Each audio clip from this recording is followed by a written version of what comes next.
నమస్తే, welcome to Telugu రాజ్యం. నేను మీరా. మొన్న సింగపూర్ పర్యటనకు సంబంధించి అనేక రకాల అంశాల గురించి అందరూ కూడా విమర్శించారు. ప్రధానంగా ఏ పనులు అవ్వలేదని, ఆంధ్రప్రదేశ్ డెవలప్మెంట్ అవ్వడానికి సింగపూర్ ఎలాంటి సహకారం అందించబోవట్లేదని వార్తలు వచ్చాయి. అయితే దీనికి సంబంధించి ప్రతిస్పందిస్తూ నారా లోకేష్ గారు నేను ఒక ప్రెస్ మీట్లో భాగంగా మాట్లాడుతూ దీనికి కారణం పెద్దిరెడ్డి రామచంద్రారెడ్డి గారి తాలూకా వ్యక్తులే, వీళ్ళు లేఖ రాయడం ద్వారానే సింగపూర్ గవర్నమెంట్ ఇన్ఫ్లుయెన్స్ అయ్యి ఎలాంటి పెట్టుబడులు పెట్టడానికి ముందుకు రాలేదని ఆయన ఎద్దేవా చేశారు. ప్రధానంగా ఈ అంశం గురించి మనతో మాట్లాడడానికి ప్రముఖ పొలిటికల్ అనలిస్ట్ కేఎస్ ప్రసాద్ గారు ఉన్నారు. ఆయనతో చర్చిద్దాం. ఇందులో మీరు సర్కమాన్సెస్ ఏమున్నాయి అన్నది ఫస్ట్ ఎస్టాబ్లిష్ చేయాలి కదా. ప్రధానికి మిథున్ రెడ్డి గారికి సంబంధించిన ఆఫీస్ నుంచి కరెస్పాండెన్స్ అన్నారు. Please establish the mails. ఏ ప్రాస్పెక్ట్లో ఇప్పుడు ఫస్ట్ సింగపూర్ కన్సల్టేషన్ రద్దు చేసుకున్న గత ప్రభుత్వం ఇంకా మళ్ళీ ఫర్దర్ డైలాగ్ ఏమని ఓపెన్ చేస్తుంది? సే ఫర్ ఇన్స్టెంట్ మీరు ఇవాళ ఒక వైడ్ డోర్స్ ఓపెన్ చేశారు ఏపీ స్టేట్లో ఇన్వెస్ట్మెంట్స్ పెట్టుకోవడానికి సింగపూర్ అని. వాళ్ళు స్టార్టప్లు మీతో పెట్టమని చెప్పారు. సింగపూర్కి సంబంధించిన ఏ కన్స్ట్రక్షన్ కంపెనీ మీకు వచ్చి చేయట్లేదు, ఇక్కడ మేము చేయట్లేదని వాళ్ళు ప్రభుత్వమే అనౌన్స్ చేస్తుంది. సో ఇవన్నీ అట్నుంచి ఉన్నప్పుడు ఇట్నుంచి జరుగుతున్నవి ఏంటి? ఇప్పుడు ఉదాహరణకు అక్కడ ఒక ఎక్స్ కంపెనీ ఉంది, దాంతో నెగోషియేషన్స్కి వెళ్ళారు. వాళ్ళు కొన్ని కన్సెన్సస్ని రైజ్ చేశారు. ఎట్లాంటి కన్సెన్సస్ అంటే లాస్ట్ గవర్నమెంట్తో మాకు ఇట్లా టైఅప్స్ లేవండి, లాస్ట్ టైం సింగపూర్ వాళ్ళతో మేము ఏం చేయమని చెప్పారు, ఇప్పుడు ఎలా సార్, రేపొద్దున మీ గవర్నమెంట్ రాకపోతే ఎలా అన్నది వాళ్ళు ఎక్స్ప్రెస్ చేశారు అనుకోండి.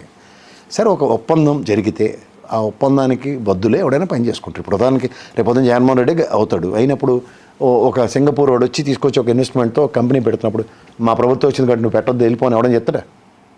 ఎవరైనా చెప్తారా? లాజికల్గా మాట్లాడతాం. ఓన్లీ మీరు అబాస్పాలు చేయడానికి ఏదో మాట్లాడుతూనే ఉన్నారు కంటిన్యూస్గా. I'm not contradicting that. But ఇవాళ మీరు వెళ్ళిన ఉదంతంలో ఏ కంపెనీలతో మనకి డైలాగ్స్ ఓపెన్ అయ్యాయి, ఏ కంపెనీలతో ఎంఓయూలు అయ్యాయి, అవి ఎస్టాబ్లిష్ చేయండి ఫస్ట్. ఎంతసేపు చాడీలేనా వాళ్ళ మీద పడి అయిపోయింది. వాళ్ళకి ప్రజలే తీర్పు ఇచ్చారు 11 స్థానాలకు పరిమితం చేసి. మీకు 164 స్థానాలు ఇచ్చి పట్టం కట్టారు. ఎందుకు? చంద్రబాబు గారి అనుభవం ఉంది, ఆయన ఏదైనా చేయగలరు, 100%. సరే, మీరు 20 సంవత్సరాల సత్సంబంధాలు అంటున్నారు. 95 నుంచి 2025 20 ఇయర్స్ ట్రాక్ రికార్డులు. సింగపూర్ నుంచి సమైక్య రాష్ట్రంలో కానీ విభజిత ఆంధ్రప్రదేశ్లో కానీ పలానా కంపెనీ వచ్చిందన్నాడు చెప్పండి. ఇది because of the great dialogue openings of respect to Chandrababu Naidu garu we got this farms. And 14 to 19 టెన్యూర్లో సింగపూర్ నుంచి ఒక 5-6 కంపెనీలు మన దగ్గరకు వచ్చి ఓ 10,000 మందికి ఉపాధి, లేకపోతే 50,000 మందికి ఉపాధి, 1,00,000 మందికి ఉపాధి, లేదా 100 మందికి ఉపాధి. ఇది ఈ ప్రభుత్వం వచ్చి చేసిన మకతికలకి ఇంత ఇబ్బంది అయిందని ఒక్కటి ఎస్టాబ్లిష్ చేయండి. సార్, ఒకవేళ అది వాస్తవం కాకపోతే మరి ఎందుకు పెట్టుబడులు పెట్టలేదు? 2019-24 టెన్యూర్లు జగన్మోహన్ రెడ్డి గారి పరిపాలన ఎందుకు జరగలేదంటారు? అయితే సరే, ఒక్కొక్క కంపెనీకి కొన్ని పాలసీస్ ఉంటాయి sir. They don't want invest in Andhra Pradesh. Why should they? ఇప్పుడు దావూస్ పర్యటనలు ఉన్నాయి ఉదాహరణకి, సింగపూర్ నుంచి కూడా వస్తారు. వచ్చి మన ప్లాట్ఫామ్లో ఆంధ్రప్రదేశ్లో ఇస్తున్న ఈజ్ ఆఫ్ డూయింగ్ బిజినెస్లో what sort of advantages will get from Andhra Pradesh అంటే సింగపూర్ కూడా చూస్తుంది. చూసి వాళ్ళకి కర్ణాటకలోనో, లేకపోతే తమిళనాడులోనో, లేకపోతే కేరళలోనో, లేకపోతే ఉత్తరప్రదేశ్లోనో ఏడైనా వాళ్ళకి దీంతో కంపారిటివ్గా ఉన్నప్పుడు అటే వెళ్తారు వాళ్ళు. సో దాన్ని పట్టుకొని మీరు దావోస్లో కన్విన్స్ చేయలేకపోయారు. సింగపూర్ వెళ్ళి అక్కడ ఎవరిని కన్విన్స్ చేసి తీసుకొచ్చిన ఉదంతాలు లేవు. దీన్ని ఏం చేయాలి? మళ్ళీ వచ్చి ఆవ్యాసం ఎక్కడికి వచ్చి జగన్మోహన్ రెడ్డి ఇప్పుడు మిథున్ రెడ్డి కంపెనీ అట, మెయిల్ అట, ఈ టాగునీతలు దేనికి నాకు అర్థం కాదు. ఏమనంటే ఆర్బీఐకి కూడా మెయిల్ రాశారు, మన పయ్యాలి కేసు గారు చెప్పారు. మళ్ళీ చెప్పారు 4 రోజులు మనకి రావట్లేదు, వచ్చేవి 15 రోజులకి వచ్చాయని. అంటే ఆర్బీఐ వాడు మెయిల్ చదివి నిజంగా ఇవ్వకూడదు అని డిసైడ్ అవ్వాలి కదా. But why has given? That's what Payyavula Keshav garu చెప్పింది అదే కదా. ఏం చెప్పాడు ఆయన? ఆర్థిక మంత్రి స్థాయిలో మనకి రావాల్సినవి ఈ విధంగా రానివ్వకుండా చేసిన మెయిల్స్ వెరీ గుడ్.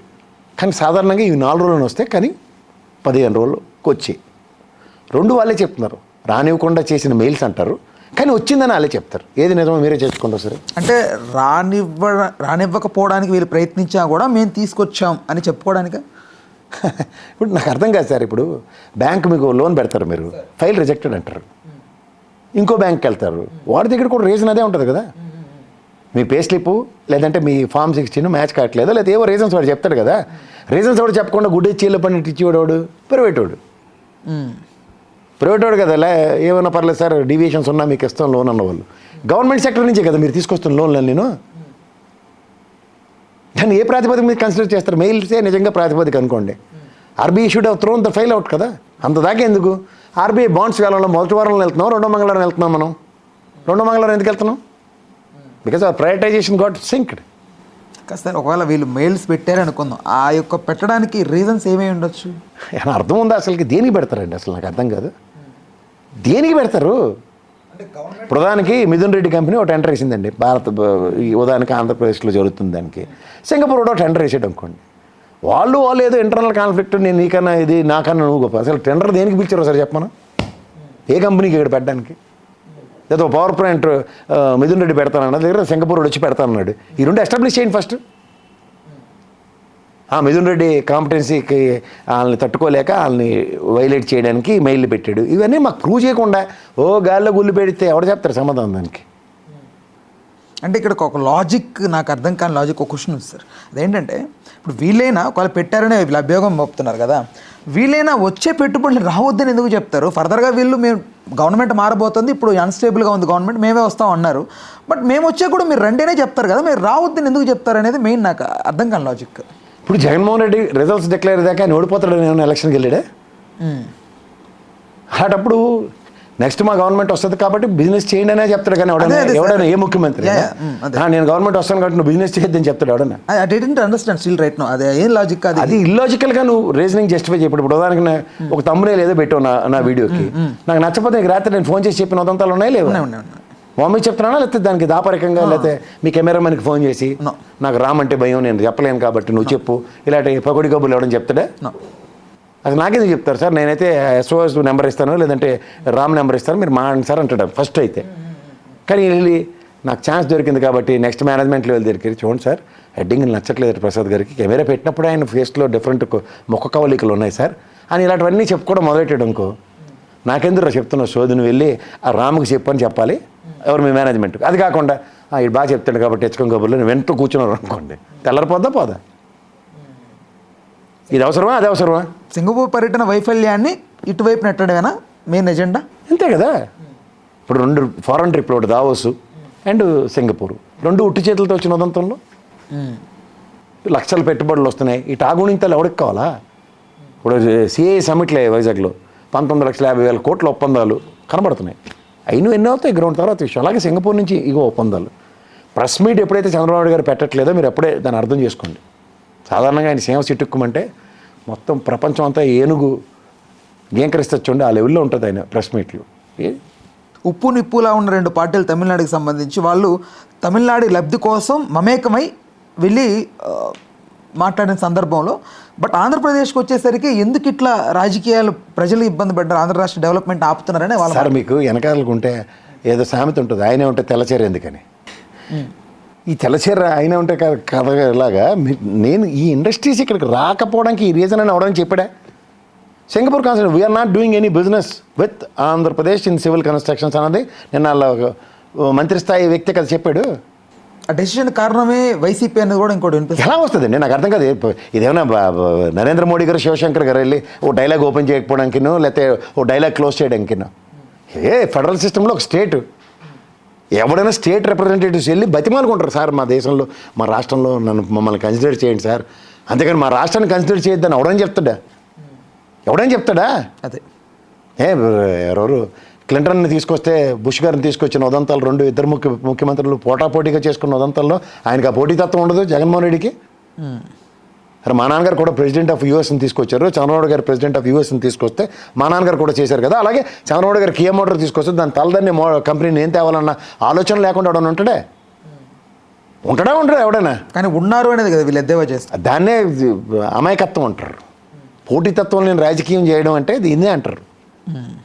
పోటీతత్వంతో రాజకీయం చేయండి, అంతేకాని అవతలని హ్యూమిలేట్ చేస్తూ రాజకీయం చేద్దామంటే ఎప్పటికీ అవుతుంది, దానికి సొల్యూషన్ ఉండదు.